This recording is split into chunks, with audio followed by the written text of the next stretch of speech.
Hey everybody, it's Jason Blaha here, and I'm going to do a little bit of my craftsmanship and arts and crafts and hobbies here while we discuss something that a subscriber asked me. Subscriber asked me, do I think that SARMs could be responsible for Holly Holmes' clitoral hypertrophy? Now, before we get into this conversation, I want to state up front, I enjoy helping people, I enjoy giving information, but I simply cannot abide or tolerate stupidity in human beings. All right, and we know that a third of the population is basically stupid, which means the majority of you are not. 2/3 of you are not, but a third are. And if you're going to come here and scream and yell that I've insulted your hero, or you honestly think that there is any possibility that most elite athletes in any high-paying sport are completely clean today, I just can't abide that level of ignorance or stupidity in a person. So you might want to move along, because this is going to be for intelligent conversation for people who actually understand the real world and aren't completely deluded. So I just don't have any tolerance for that nonsense. I'm just going to ban you like I've had to do in the past when people freak out about their hero being accused of something that pretty much every top athlete in the world does. Well, welcome to the real world. Victor Conte told you guys all of this. Now, it's no surprise, I suppose, that I'm being asked this because I originally made that Holly Holm video about the clitoral hypertrophy, which I didn't think was going to go viral. That is the biggest video I've ever made. It's probably the one thing I'm most famous for online, apparently. Even Joe Rogan talked about it after I got to 1 million views on it. Didn't see that one coming. I didn't realize it was going to be that big of a deal. It kind of got me pigeonholed a little bit there, but it is what it is. So, again, I made a video about SARMs the other day, a detailed one. So again, no surprise, I suppose this came up. So let's talk about it a little bit. And this is going to let us segue more into the issue of SARMs themselves, and something that no one's really talking about. Is it possible? Yeah, I suppose it's possible.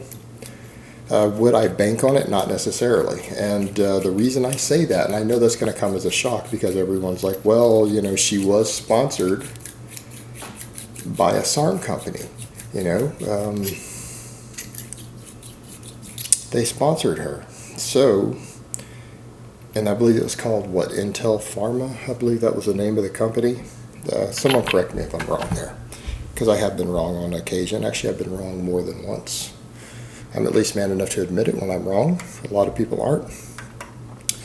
So, yeah, she was sponsored by this company, and it was making Asaram Osterin. I can't remember how it's pronounced.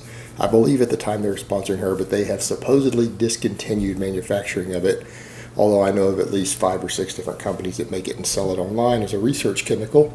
Not that hard to find. But the reason I say that is I don't know what the testing protocol was at that time for SARMs.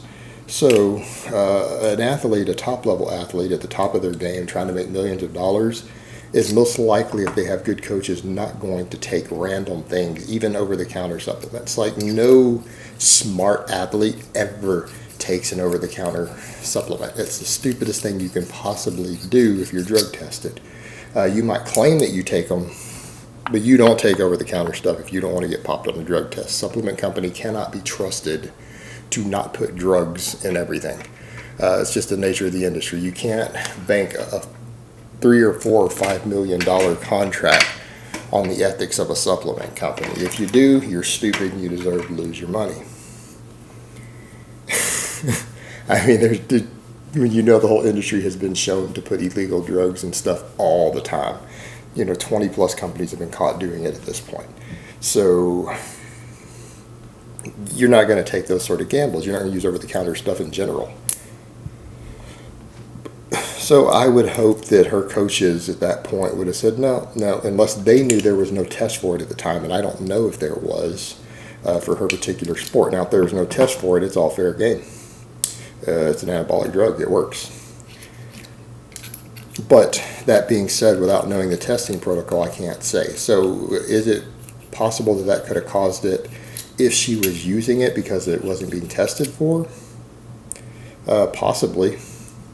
But I wouldn't bank on it completely because there's so many other anabolics that athletes can get away with using, just various androgens, and get through various forms of testing, that you can't always narrow it down to a side effect being caused by just one specific thing like that.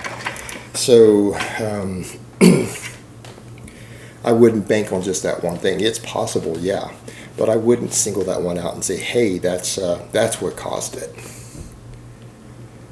Now, that also lets us come to a point about SARMs in general. This is something that isn't being addressed enough, and that is the fact that everyone's trying to pretend like these SARMs don't have androgenic side effects, that they're just completely, just because they're selective androgen receptor modulators. And again, I discussed that in the other video, which is linked down below. Just because they're selective doesn't mean that they don't have any androgenic effects. There are definitely going to be cases where women are going to see virilization from using these substances. And what does virilization mean? It means development of secondary male sexual characteristics. It's going to be deepening of the voice, maybe hypertrophy of the Adam's apple, hypertrophy of the clitoris, growing chest hair, growing extra hair on their chin or beard area, obviously increased muscle mass is considered to be a secondary male sexual characteristic. And again, they are causing that by binding to the androgen receptor, the male sex hormone receptor, to the muscle tissue. But again, that's what SARMs are supposed to do. But the other stuff, yeah, they can have these effects in limited amounts. They're just supposed to be reduced. But they're not avoidable, and if you take enough of any, even a milder anabolic that doesn't have these side effects anywhere close to as much as testosterone does, even ones with like 10% of it, things like Anavar, women, if they take enough of them, still can develop these side effects, again, depending upon their genetic predisposition towards them.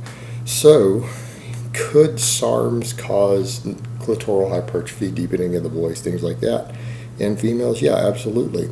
Just because they're selective in the way that they bind doesn't mean that there's no response at all. It's just going to be a greatly diminished response. And we are seeing people getting androgenic side effects from them. And we're even seeing men seeing suppression of the HTPA. We're seeing men who are producing less testosterone from these, just like they do from anabolics. It might be a diminished, greatly diminished effect, meaning it's not as strong of an effect as they're getting from using testosterone or an anabolic, like a straight anabolic steroid, but the side effects are still there. And that's what people need to remember. Just because some of these products are over the counter and legal right now or being sold for research purposes doesn't mean that they don't have negative side effects. It doesn't mean that you're not going to get these things. So the idea that Holm, who was sponsored by a SARM manufacturing company, if she had taken their product, and again, that remains a big if, we don't know that she took that for a fact, could cause the effects that we saw. Yeah, it could, very possible, but we don't know what she took. But what we do know is that she has obvious signs of secondary male sexual characteristics. And again, that's not meant as a knock. That's not singling her out. I mean, Ronda Rousey has some. And she beat her in that fight, which caused that whole controversy to come up, and people thought I was picking on Holly for it. No, Holly just had more noticeable androgenic effects. Doesn't mean that Ronda Rousey was clean. No one, let me repeat this again, nobody gets to an elite level in any sport that involves power, speed, or strength, or even stamina and conditioning, as you saw with Lance Armstrong, without utilizing some type of PED. Usually ones that are banned in their sports, and they find ways around the testing. So that this idea that any one athlete is being singled out by making these statements is preposterous. And this is people who just don't understand what's going on here. They don't understand what really goes on with testing in sports and how competitive the environment is. It is unfortunate that it's that way, that you have to cheat to win, But that's something when people made these silly rules, which are very arbitrary, that they should have considered when they put them in place. All right, guys, but that's really all I have to say on that today. I hope it's been informative, and I will talk to you guys next time.